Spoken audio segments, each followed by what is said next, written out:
do some BJJ. Who wants a private session in my lovely dungeon?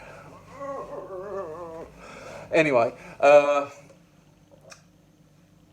here we are. So if you're lucky enough to have someone to drill with, good for you. I can show you some moves with a partner.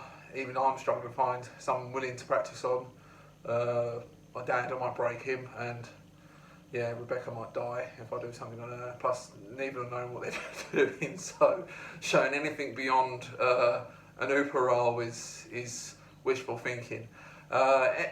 Anyway, these are just, you've probably seen some of this already, you've probably been doing some of it already.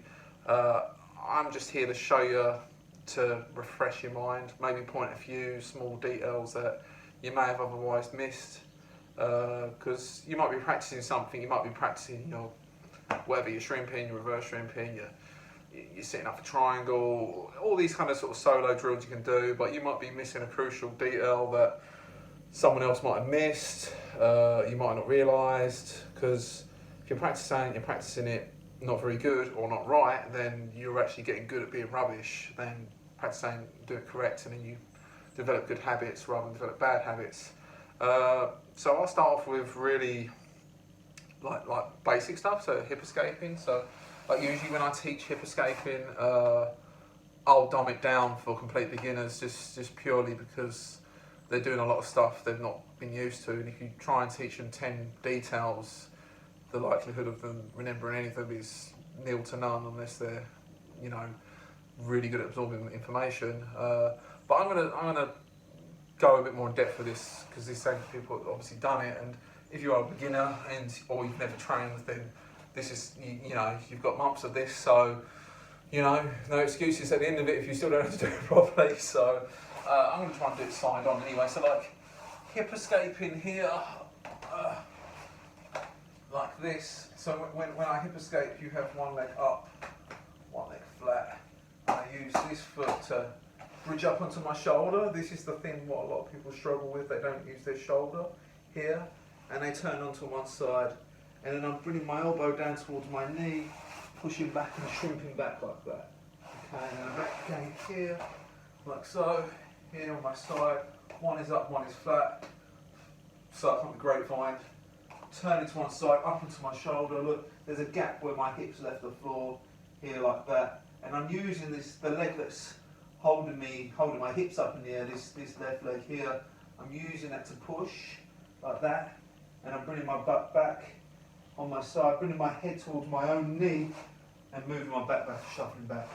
I'm having to hit back in because I've run out of mat space already in this small position, but look, I can just get used to turning up onto that shoulder here as much as I can, bridging up, creating space here.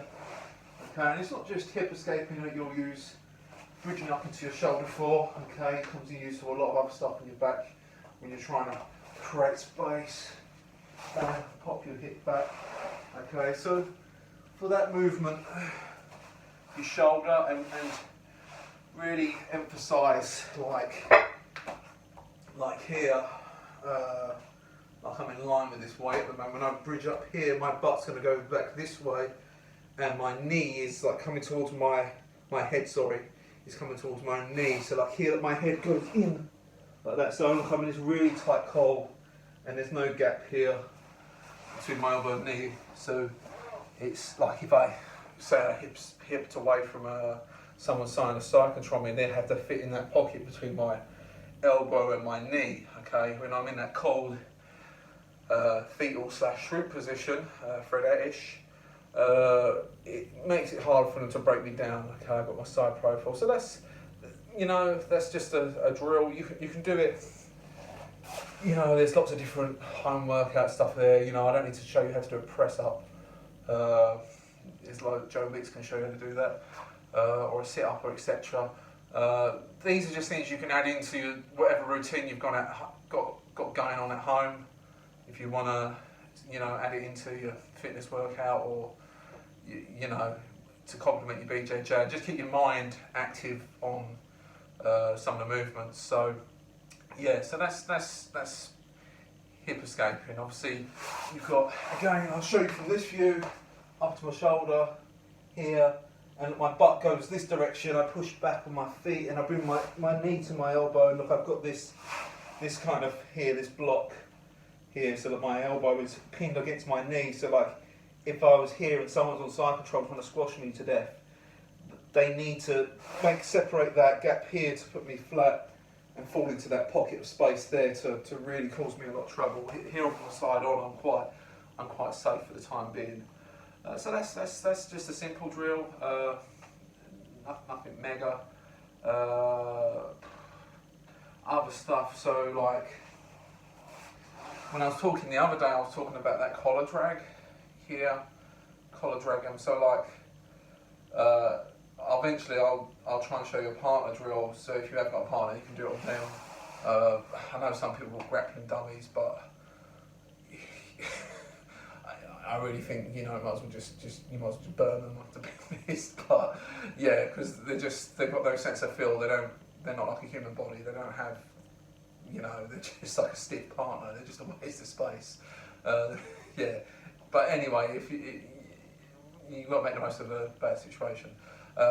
So with the hip bump, the collar drag, the original old combo was to Kimura. So like, this is a really old school closed guard attack. So you'd be here, you would hold the wrist, you would post on the mat, you would do a sit up, grab your wrist, lay back, Kimura them. If they defended the Kimura, then you would wrap the neck, you would sit up, then you would do a guillotine like this, and then if they defended the guillotine, your hand would come over, grab the elbow, post, levitate and turn and hip bump. Now that's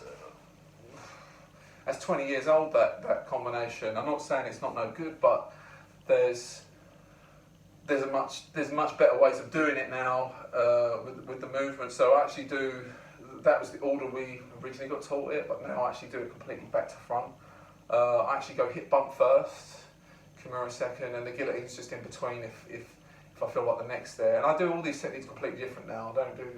I don't sit back and do the guillotine like this, or vice versa. So, and the hip bump's a bit different as well. So if I sit side on, I'll try and explain hip bump as best as I can. So like, now when you have a closed guard, hip bump's good when their hands are not on you, on your body, because they'll use a hand to stop you sitting up, your upper body from sitting up, they'll push you back to the mat.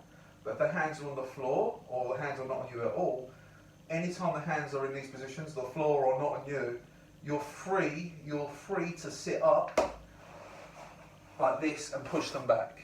I don't mean with your hand, but with your hips. So I'll sit up to them like that, because they're not keeping me on the mat. I might as well sit up and try and push them backwards and create some momentum backwards and forwards. So when I sit up, there's a knack to doing it. Now it's particularly hard because I haven't got a partner, but I don't make my life hard with the sit up. So like, I put my foot here and then like here, sitting up like this, and then posting like that, and then moving your hip back, holding the elbow or crowning the head, and then here obviously keeping my leg posted up, nice heel nice and tight to my butt, so I get a big elevation rather than a low elevation, what's not as powerful. I want to go as high up as possible. When I sit up like that, it takes a lot of effort to sit up. Now that's fine if I'm trying to achieve those silky, sudsy abs, you know, hunk shot, whatever you want to call it. I'm too lazy for that shit, so I'm just looking to sweep you over with the minimal effort as possible. I don't want to do a sit up correctly, I just want to get up as fast as possible. So like, when you see people in the gym and they're doing like sit-ups and like a good example is bicep curls. Right now, bicep curl would be isolating, but then you get these people that go like they rock back and that, and they think they're really strong. And the same with sit-ups, you get people that like, instead of just isolating the abs, they, you know, like here I'm isolating, here they're rocking like that, And it looks like they're doing a lot, but they're actually doing nothing. They're just spazzing out. I'm actually going to use that in Jiu-Jitsu because I get a lot of movement with it, and it uses hardly any energy. So I actually end up using hardly any effort, what's great, because I don't want to get tired. I want to be fresh and perform techniques correctly. So, because I'm a partner, actually what I do is when I sit up, I put my legs out like a plank like that, and I rest them on my hips, and I use that to sit up like that. Quick, I kind of flop myself up, so I'm barely using the abs, I'm actually using my whole body to flop myself up, so I can sit up easily without effort, because doing a big sit up could be quite cumbersome, okay, whereas if I've got a bag of dog food, this is my sparring partner, I don't know, this is going to put a lot of rubbish probably, but here, like I'm resting my legs, like this is the hips here, and you see how I lift my butt, and then I can flop myself up.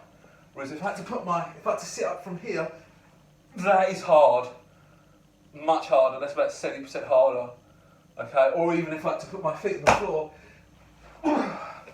without rocking, it's still hard. But what I do is like when I'm playing close guard for a sit-up guard.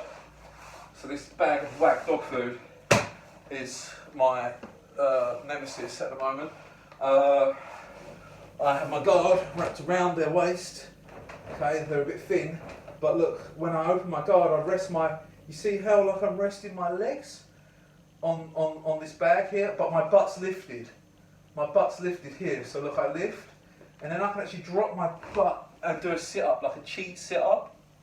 So that's what I do, to sit up with little effort, to sit my body up, and I do this a lot in closed guard, to sit up without ease. I always want to, any times they're inside the closed guard and they're not trying to push me down flat to the mat, or they've got their grips on the arms or on the body, like they put their hands on the mat, or they do this leaning back thing, like I'm safe if I don't engage. You want to sit up to them and push them back. Okay, so at least then if they push, then you can break their posture or create an angle or whatever. But this is just a small tip or detail that I think, I don't really see other people saying it, but I just do it naturally, and it's making my life easy. I don't know if everyone does this, but I find it helps. But I have a closed guard again. My guard is closed here, and then I want to sit up, so I'm not going to go like that. That was hard. I lift my butt, and then I drop my butt and just do a big plank. I sit my whole body up like a big wonky V-sit. And that was easy, that didn't take much effort. So like, obviously off of that, again, I got my guard, I rest my legs so I can lift my butt and then sit up like this, and then you get a little rock motion. As I sit up, look, posting over, so I either clothesline them with a crown, or just punch them in the head, just knock them out, just get the DQ and just, say it was all about the bomber. Just knock them out, bang. Or go over the top, grab their elbow to post. As I post up here, sit. This motion, a lot of people suffer and struggle with this because their hips is bang from here is just projecting your hips up. Bang here, tight. Again, don't move down, you can't see it. Again, as I sit up here, posting here, tight, twisting and turning here, okay? And again here like that. So here, look, cheek sit up. So I'm gonna just lift my butt up a bit here and sit up. Because that's how easy it really would be if I had a body to wrap around. And as soon as I can, I'm posting for support. If they're trying to push me back, I shift my butt back a bit behind the line of my spine. I go over, or hug the head, clothesline, whatever you want to call it. Bang, push. And then look, I knock it back and I hip bump them over. Hip bumps are a really good sweep. It's viable all the way up to black belt. You do it right at the right time and you catch the right person, you can make anyone a mistake. But tying those moves together, I hip bump. When I hip bump them, so I'm going to type in hip bumped, I put my hands out for stability like that to stop you hip bumping me. So that's when I go for my Kimura. But instead of collar dragging, like we were talking about before, so I want to show this move with an actual person later on. They're going to end up face behind the mat, so it's well worth watching. So I hip bump here, like that, Now I come over, I'm holding that elbow, and I'm trying to hip bump them, but they've put their hand out here to support the base. So I'm going to grab my gi through the main elbow, here like that, hug it to my body. And then here I'm going to throw my hip through and do the drag again. So now I'm going to go here. Then that arm will be in the kimura like this, and I can catch it in the figure 4 and finish. Okay, that's just something to tie in with the solo drill the other day. So that's a bit more advanced, to be fair. Okay, so that's nearly 15 minutes. If I waffle any longer, you're going to fall asleep and think, what the, it's too much. I will have more technique videos later on, so stay tuned. Again, like just in the bottom, questions, answers, comments, whatever. I know people have requested things. I haven't forgotten, so when I get an opportunity, I will answer those. I think Luscanator wants over underpass. That's a pretty easy one. I think I can definitely do that. I think Vlita, BJJ, Cornell, we wanted open guard basics. Now that might be a bit harder for me to teach. I know the basics, but the people that I've got the drill on, I don't think they can cross their legs open guard. So let's see how it goes. It's going to be hard to explain how to pass open guards for someone who doesn't ever play spider guard very often. Yeah, not me, the young person, but yeah. Anyway, I hope you're all doing well. Yeah, again, look forward to having you in my pleasure chambers here in the fortress of eternal regret and solitude, and I'll see you soon.